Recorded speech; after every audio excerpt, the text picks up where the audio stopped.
আর্জেন্টিনায় যেতে চাই, তার কারণ ব্রাজিল মনে প্রাণে আসলে দলটাকে খুব ভালোবাসতাম। সেই 7-8 বছর বয়স থেকে ব্রাজিলকে আসলে সাপোর্ট করি, ভালোবাসি। তাদের খেলা ভালো ছিল, তাদের মান ছিল ভালো। সেই 2002 সালে কাপ নিয়েছে ভালো সালে, সেখান থেকে এই 24 বছর আসলে কাপ তো নেওয়া দূরে, কাপের ধারে কাছেও দেখতে হবে।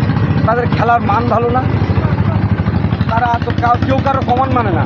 কোচার যদি বলে একরকম, প্লেয়াররা করে আর প্লেয়ার 11 জন প্লেয়ারের 11 রকম মতামত।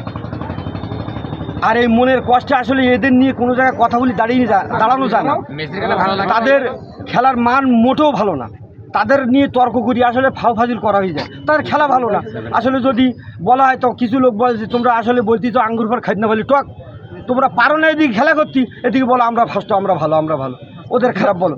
মেসির খেলা ভালো, তাদের খেলার মান ভালো। শুধু মেসি না, তাদের টিমে যত লোক আছে কোচার সহ, তাদের প্রত্যেকটা লোকের একে অপরের কমান ফলো করে। তাদের খেলা ভালো বিদায় আসলে মনের কষ্টে তাদের খেলা নিয়ে আর কোথাও যেই দাঁড়ানো যায় না, আসলে আরও কষ্ট পাই।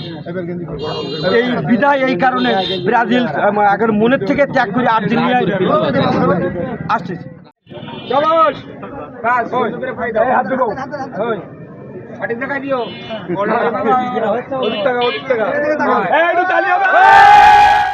আর্জেন্টিনা ওই ব্রাজিল জার্মানির বিরুদ্ধে সেইখান থেকে আর্জেন্টিনা আসার জন্য চেষ্টা করছে এবং তার এবার বিশ্বকাপ ফাইনাল আর্জেন্টিনা যাবে এই ভরসা সে আর্জেন্টিনা জার্সি গায়ে দিয়েছে এবং অবশ্যই এবার কাম দেবে।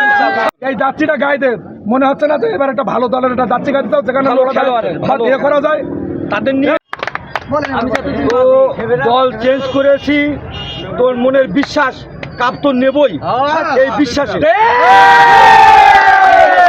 আর খুলবই না, কাপ নিয়ে তারপর খুলব। তোমার কেমন লাগবে মনের কাছে? অনুভূতি মনে হচ্ছে যে আসলে বিশ্বকাপ নেবই নেব।